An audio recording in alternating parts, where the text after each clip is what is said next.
keberadaan beliau di tempat ini menjadikan keberkahan buat kita semuanya. Amin ya rabbal alamin. Dan semoga beliau senantiasa dijaga oleh Allah Subhanahu wa taala, panjangan umurnya, disehatkan badannya, ilmu yang manfaat buat umat. Amin ya rabbal alamin.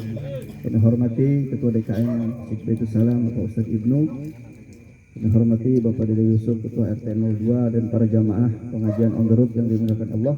Alhamdulillah wa syukurillah, pada malam hari ini Allah Subhanahu wa taala masih memberikan kita taufik hidayah, menggerakkan, meringankan langkah kita untuk sama-sama hadir mengikuti pengajian dalam rangka pengajian on the road yang alhamdulillah digagas oleh Pak RT dan dari DKM Masjid Baitul Salam, diadakan tiap malam Ahad, yang gurunya tiap malam Ahad berganti-ganti. Mudah-mudahan dengan banyak kita menimba ilmu daripada guru-guru kita, banyak referensi yang beliau sampaikan, mudah-mudahan bisa menjadi amal ibadah dan menjadi tidak hanya sebagai ilmu pengetahuan, tapi bisa kita amalkan dalam kehidupan kita sehari-hari. Salawat dan salam mudah-mudahan selalu curah limpahkan pada junjungan kita Habibana Maulana Muhammad sallallahu alaihi wasallam, yang kita mohonkan mudah-mudahan kita semuanya diaku sebagai umat yang kelak mendapat syafaatnya. Amin ya rabbal alamin.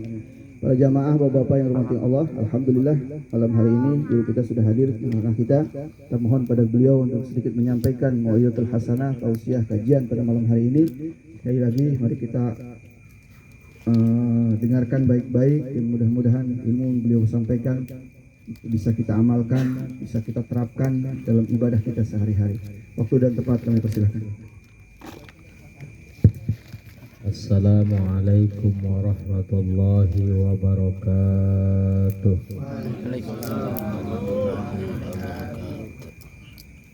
Alhamdulillahi rabbil alamin, wal aqibatu lil muttaqin, wala udwana illa 'alal zalimin. Asyhadu an la ilaha illallahul malikul haqqul mubin, wa asyhadu anna muhammadan abduhu wa rasuluhu shadiqul wa'dil amin. Fasatadhkuruna ma aqulu lakum wa ufawwidu amri ilallah, innallaha basirum bil ibad. Puja serta puji marilah kita panjatkan kepada Allah Rabbul Izzati. Salawat salam semoga senantiasa tercurah kepada mutiara alam, yakni baginda kita Nabi besar Muhammad sallallahu alaihi wasallam, keluarganya, sahabatnya, juga pengikutnya hingga akhir zaman.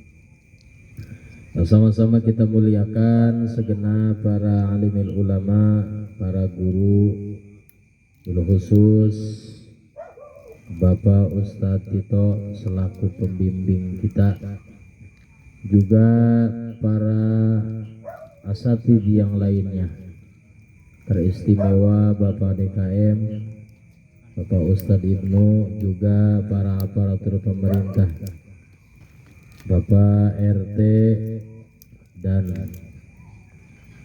aparat yang lainnya, para jamaah yang hadir, yang mudah-mudahan hadirnya kita menjadi wasilah kita mendapatkan rahmat dari Allah Subhanahu wa ta'ala.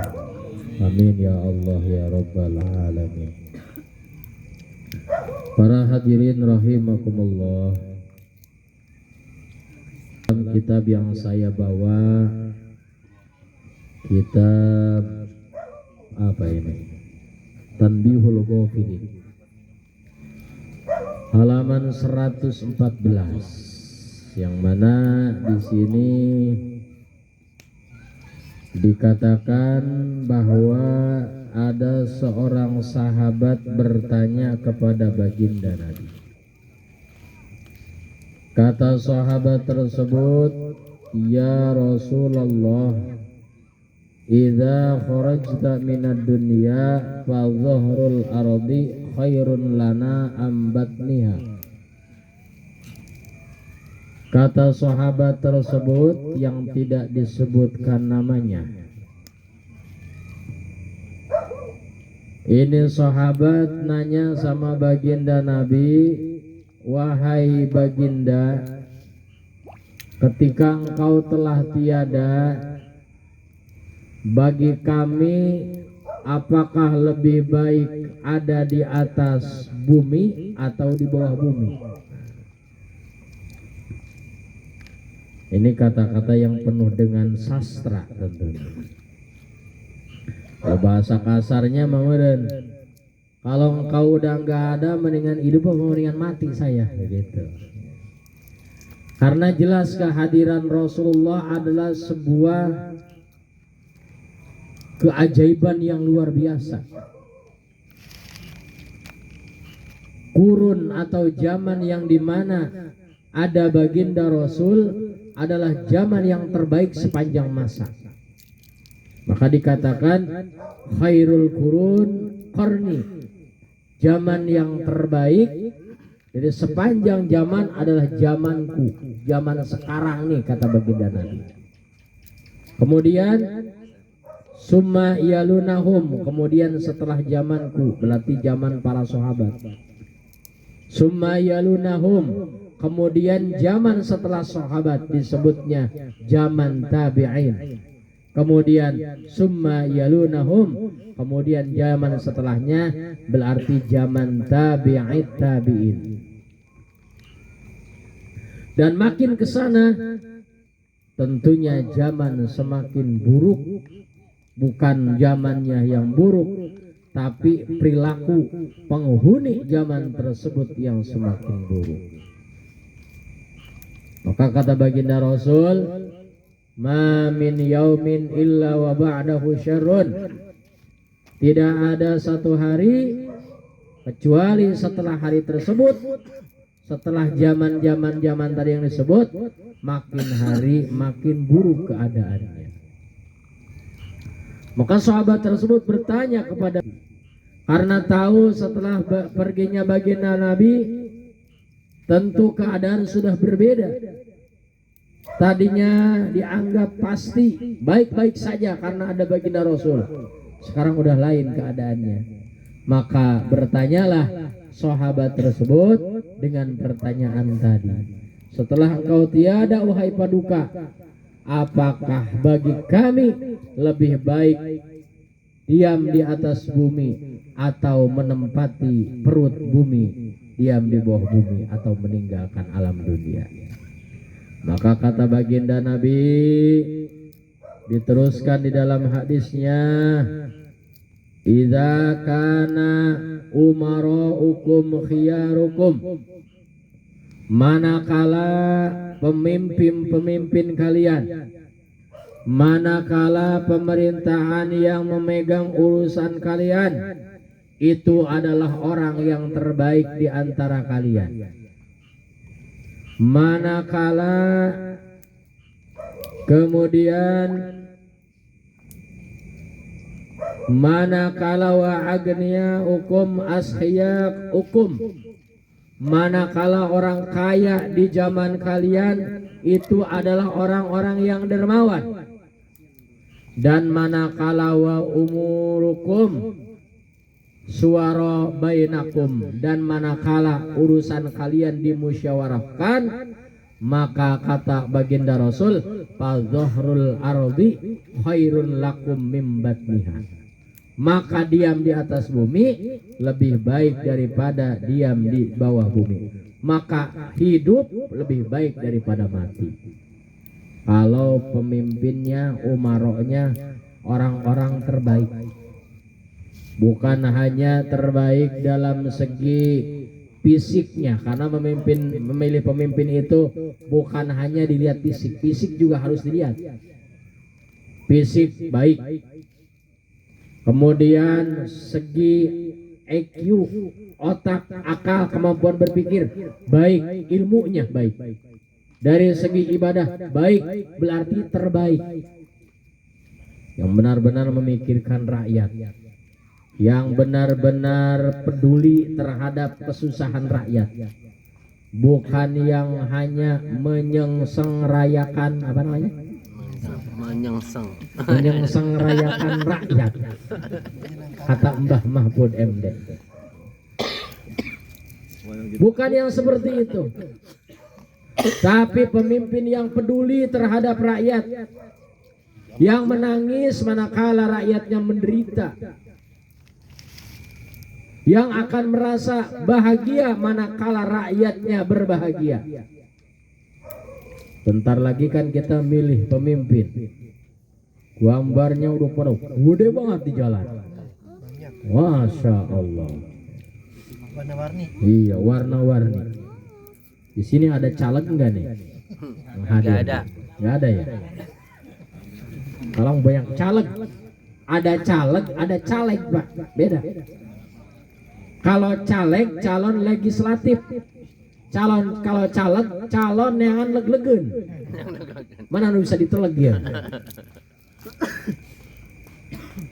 Nah ini, apalagi sistem kita udah, waduh, masya Allah ya. Pokoknya mah bikin puyeng dah. Masya Allah. Manakala pemimpin kalian orang pilihan, orang terbaik dari segi ilmu, dari segi iman, ilmu umum, ilmu agama. Karena milih pemimpin nggak sembarangan, Pak. Milih imam nggak sembarangan. Kalau makmum, orang kayak gimana juga boleh jadi makmum. Mau bocah budak kek, mau orang nggak bisa apa-apa jadi makmum sah, tapi jadi imam dipilih. Bahkan di dalam kitab Syarah Riyadul Badi'ah kalau nggak salah, imam sholat aja yang pertama kriterianya orang yang paling benar bacaannya. Benar bacaannya. Paling pertama pisan mah orang yang paling ngerti ilmu agama. Orang yang benar bacaannya. Dua-duanya benar semua, ngerti semua, dipilih lagi. Mana yang lebih waro dalam mengamalkan ilmunya? Apik, make, udah punya ilmu make. Dua-duanya juga waro, apik. Cari lagi. Mana yang paling tentrem kehidupannya? Dua-duanya juga orang-orang enak. Pilih lagi mana yang bininya dua. Ini nih, ya ini maju berarti gitu. Mana yang bininya satu masih galau, Zat. Galau. Kalau yang bujangan jangan dulu. Yang bujangan jangan dulu. Ya, masih galau kalau bujangan. Itu pemimpin sholat. Apalagi memimpin urusan masyarakat, maka harus yang terbaik. Yang kedua, manakala orang kayanya masih dermawan, masih peduli sama lingkungan. Karena orang kaya itu gunanya menolong orang miskin. Orang kaya itu gunanya menolong agama. Maka orang kaya yang seperti itulah yang dibutuhkan oleh agama dan masyarakat. Kalau orang kaya nggak mau nolong orang miskin, orang kaya yang nggak mau nolong sama agama, apa gunanya orang kaya tersebut? Maka kita menghormati orang kaya yang kaya tersebut, nggak mau peduli sama orang, nggak mau peduli sama agama, menghormatin orang yang kayak gitu. Zahaba sulusa dini, kata baginda Rasul, man tawaddu'a li ghaniyin li ginahu. Siapa orang yang tawadu sama orang kaya, orang kayanya kagak ada peduli-pedulinya, maka hilang sepertiga agamanya. Maka orang kaya kayak gitu mah gak usah dihormatin, udah. Hormatin orang kaya yang peduli sama agama. Kemudian urusan-urusan kalian dimusyawarahkan. Ada urusan dimusyawarahkan. Kalau urusan keluarga musyawarah suami sama istri. Urusan di kampung kita musyawarah. Maka kata baginda Rasul, di atas bumi lebih baik daripada di bawah bumi. Tapi kalau yang pertama, kebalikannya yang kedua, kalau seandainya umaro kalian, orang yang terburuk dari kalian, orang-orang kaya kalian, orang yang paling pelit, dan urusan kalian diserahkan kepada perempuan, maka kata baginda Rasul, maka di bawah bumi lebih baik daripada di atas bumi. Kalau umarohnya udah kagak peduli sama masyarakat, sama rakyat, bodoh amat. Rakyat mau mati kek, rakyat mau sengsara kek, rakyat mau hidup kek, mau mati nggak peduli. Wah ini nih. Kemudian orang kayanya juga udah nggak peduli sama agama. Tetangga mau kelaparan kek, mau nggak punya beras kek, bodoh amat, nggak peduli. Sekarang beras lagi mahal. Di kampung banyak yang nggak kebeli beras buat besok makan. Orang kaya nggak peduli, tutup mata. Kemudian urusan udah diberikan sama perempuan, maka lebih baik mati daripada hidup. Urusan udah sama perempuan, yang mimpin keluarga perempuan, Pak. Laki jadi makmum, HP diperiksain sama bini. Kudunya mah yang meriksa teh laki, Pak, meriksa HP bini. Karena kita kan pemimpin. Yang bakal ditanya nanti kita. Kenapa jadi terbalik urusannya? Yang diperiksain HP kita. Nah, lo ya. Yang diinterogasi kita. Kodenya kita yang menginterogasi. Nah, kalau udah kayak gitu keadaannya, maka kata baginda Rasul, lebih baik perut bumi daripada punggung bumi. Sekarang akhir zaman, kehidupan udah beda 180 derajat sama kehidupan dulu. Kalau dulu di kisah-kisah para sahabat, kisah para ulama, dulu keadaannya luar biasa, Pak. Ada sampai satu sahabat yang pakaiannya itu lebih daripada 12 tambalan. Bajunya itu 12 tambalan. Ada lagi yang lebih miris. Ada satu sahabat yang apabila sholat pakaiannya gantian sama istrinya. Saking miskinnya berarti. Kalau sekarang kira-kira ada nggak kita yang mau pakai baju tambalan? 3 aja, 2, 1 udah, agak ada. Masya Allah, keadaannya udah enak sekarang. Kalau dulu banyak para sahabat yang sampai nggak makan 2 hari, 3 hari, kisah-kisah di kitab. Tapi sekarang, Masya Allah, jangan dulu dah ke sahabat kejauhan. Kita lagi kecil. Itu kita lagi kecil, kalau pengen makan sama ikan ayam, nungguan lebaran. Iya, sama daging ayam, nungguan lebaran. Atau nungguin orang hajat. Mau jajan mie ayam, nungguin Agustusan. Nah, besok nih bentar lagi nih Agustusan nih. Ke lapangan ada tukang mie ayam. Kasih duit 300 sama kita. Buat mie ayam, beli mie ayam 250, gocap lagi buat beli es. Tapi sekarang beli mie ayam pagi sore tengah malam ya ada, gak usah kemana-mana, dikirim. Keadaan udah nikmat, kenikmatan dunia udah luar biasa. Cuman dari kualitas ibadah jauh kalau dibanding dulu. Dulu sampai baginda Rasul kakinya bengkak sholat mulu. Di sini ada yang kakinya bengkak. Juga paku semurat tinggi. Masya Allah, tabarakallah. Dulu para sahabat sampai puasa Daud itu udah umum. Sekarang puasa besok enggak, puasa lagi enggak lagi, selang-seling. Kalau kita mau Ramadan doang puasa. Masya Allah. Kalau dulu Sayyidina Ali itu merasa kesiangan kalau bangun jam 4. Kalau kita kepagian jam 4. Ibadah udah beda sama dulu. Kenikmatan dunia udah banyak. Enak hidup kita. Enak. Harusnya kita tingkatin juga ibadah. Kemarin saya ngobrol sama guru saya di Rawamerta.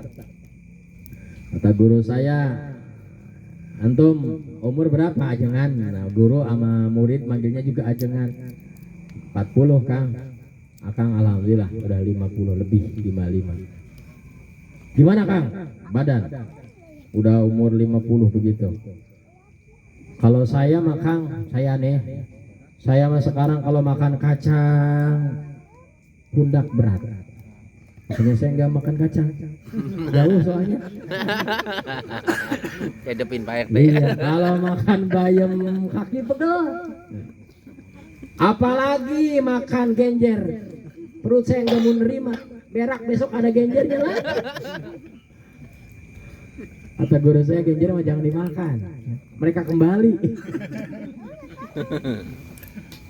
Insya Allah. Kata guru saya sebetulnya, kalau akang alhamdulillah makan aja apa aja udah nggak ada kerasa penyakit. Apa kan rahasianya? Apa puasa apa gimana? Ya nanya doang. Yang ngikutin bagaimana ntar. Kata guru saya, rahasianya dari dulu, dari pertama di pondok sampai sekarang, saya belum pernah ninggalin sholat tasbih setiap malam. Udah adalah sebulan yang lalu lah saya ke sana. Dari situ saya niat saya mau sholat tasbih setiap malam. Alhamdulillah sampai sekarang belum. Masya Allah. Nah ini ternyata kenapa baginda Rasul dulu sehat-sehat, sahabat-sahabat pada sehat, ya karena memang luar biasa dalam segi ibadahnya. Jangan ya sholat aja, sholat dari sholat aja kan luar biasa. Gerakannya, wow kata peneliti ya, gerakan sholat itu luar biasa. Pengen sholat, pengen sehat mah udah nggak usah kita ngangkat besi pak, sholat aja. Karena kemarin ada yang angkat besi mati ketinggalan besi. Ya benar nggak? Ya Allah, tabarakallah. Karena kan matan nas ala mataish, orang itu keadaan matinya bagaimana keadaan hidup. Ya kalau dia sukanya ngangkat besi ya matinya lagi ngangkat besi gitu. Gimana kebiasaan hidup sukanya dia gimana gitu ya. Kalau kita sukanya ngaji ya mudah-mudahan matinya lagi ngaji. Tapi jangan sekarang. Kapan ntar. Kalau sekarang repot saya. Jauh. Iya jauh. Insya Allah, tabarakallah. Ada mau duluan boleh? Iya. Ada kemarin aki-aki di Madura kan lagi silat. Ya. Waktu 80 tahun lagi silat, habis silat kegoler mati. Masya Allah, tabarakallah. Jadi kalau pengen sehat, kalau mati mah ya nggak bisa nawar. Kalau mati mah ya seenggaknya kan mati dalam keadaan sehat mah kan enakan gitu. Nah itu. Jadi yang harus kita lebih tingkatkan adalah urusan ibadah. Kalau memang dibayang-bayang mah pasti berat pak. Sholat tasbih, ya Allah sholat tasbih, ya Allah sholat tasbih. Tapi udah dikerjain mah, nggak enak kalau nggak ngerjain. Alhamdulillah, saya udah ngerasain gitu. Dulu lagi di pondok dulu, tiap malam bisa sholat tasbih. Padahal sekarang lebih luang waktu. Sebelum tidur kita sholat tasbih. Paling juga 20 menit. Kalau kepanjangan la haulanya jangan dibawa. Subhanallah walhamdulillah wala ilaha illallah wallahu akbar. Kalau amal la haula takut kepanjangan. Kalau enggak biasa mah waduh Pak, ruku aja kayak muter dunia. Ya 10 kan ya. Subhanarabbil azim 3 kali, kemudian tasbihnya 10. Dari 4 rakaat itu jumlah tasbih semua 300. Per rakaat 75 kali tasbih.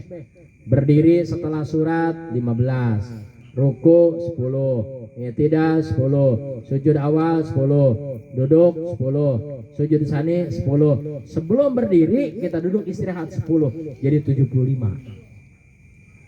Kalau lupa gimana? Berdiri kagak tasbih, ruku kagak tasbih lagi, i'tidal kagak tasbih lagi. Ingat di sujud, nah udah.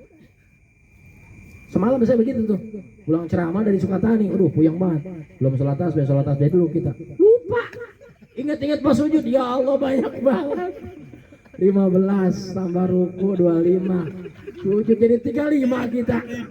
Nah maka begitu ingat, disitulah kita rapel yang tadi, gitu. Yang 4 rakaat gak ingat semua pas tahiyat akhir, ya udah salam aja tuh mah, ya balikan lagi dah. Nah itu ya. Jadi sehat itu yang pertama kata guru saya. Yang pertama tadi sholat, banyakin sholat tasbih, jangan ditinggalin. Yang kedua jaga hati, selalu bersyukur kepada Allah Subhanahu wa Ta'ala. Kata baginda Rasul, 3 perkara yang tidak bisa dihindari dari manusia. Di kitab ini juga, cuman saya malas nyarinya. Udah burak mata saya, susah. Nah yang pertama itu suka buruk sangka. Ini mendatangkan penyakit, tapi manusia punya ini seperti ini kata baginda Nabi. Yang kedua sifat hasud. Yang ketiga ada sifat tatoyur, suka mikir-mikirin nasib sama perkara-perkara yang enggak bener ya. Nah yang pertama tadi buruk sangka. Itu manusia punya Pak sifat buruk sangka. Tapi kemarin saya ngobrol sama Habib di Mojokerto, kata Habib, Ustaz, ente nemu belum di kitab kalau buruk sangka urusan dunia itu boleh, bahkan wajib. Waduh, saya belum pernah tahu Bib tuh. Buruk sangka urusan dunia katanya wajib. Saya nggak nanya banyak sih, takut diinterogasi. Jadi buruk sangka kadang-kadang ada di orang. Nah, gimana cara menghindarinya? Cara menghindarinya jangan diikutin keburuk sangkaan kita. Kita buruk sangka misalnya jangan diikuti. Buru-buru hapus buruk sangka tersebut. Enggak. Yang kedua hasad.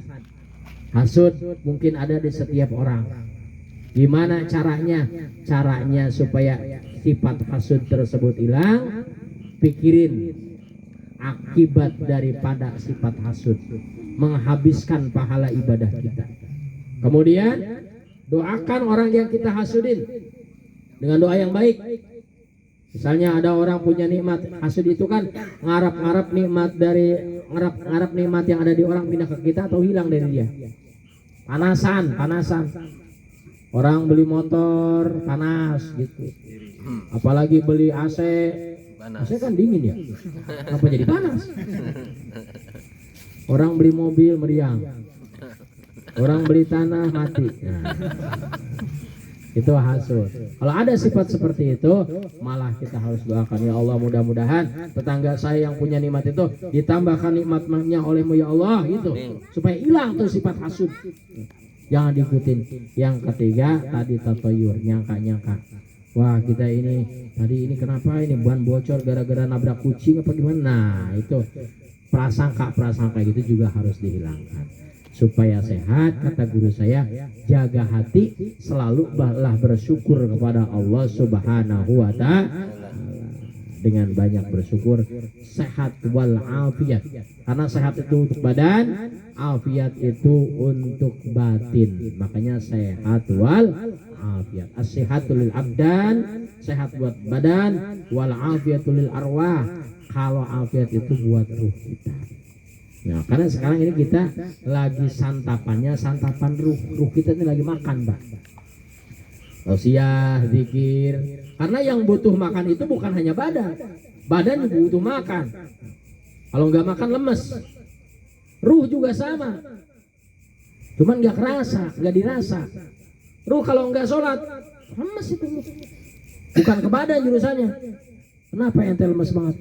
Udah seminggu nggak sedekah. Nah, bukan ke badan jurusannya, tapi ke ruh.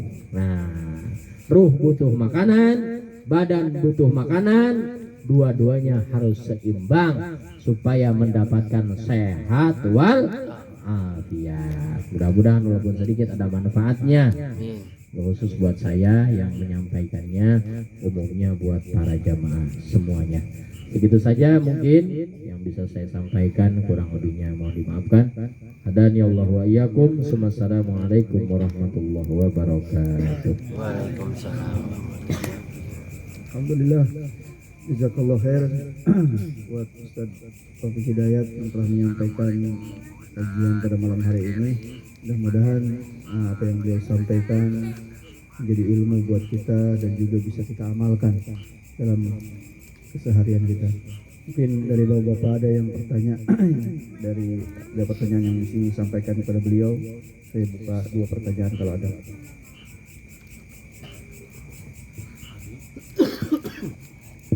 Pak Aris, silakan Pak Aris. Pak Aris biasanya Pak Aris. menyampaikan dari Pak Solihun tadi. Kebiasaan beliau itu katanya nyupir, Pak, dari pagi sampai pagi lagi itu. Aduh, mungkin itu takutnya meninggal, Pak. Apa jadinya nyupir, Pak? Apa ganti profesi, Pak Ustaz? Hobi pekerjaan. Jadi gimana jawabnya ya? Jadi itu mah insirofnya kepada hal yang baik atau buruk gitu, bukan nama profesi. Saya juga hobinya main HP, Nanti makan apa ya? Facebook kan. Jadi kalau emang kebiasaan dia baik, maka matinya dalam keadaan kebiasaannya itu. Kalau kebiasaannya ya kurang baik, ya mati dalam keadaan kurang baikan itu. Kalau lagi nafkah mah, mencari nafkah mah, itu mah luar biasa berarti.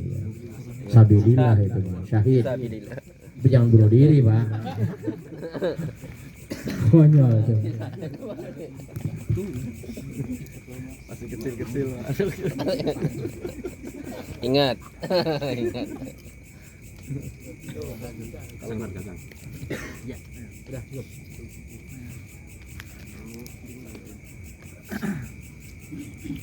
Asalnya dideketin Bang Jo. Iya. Takut lupa Pak RT. Kolesterol enggak menyampaikan doang.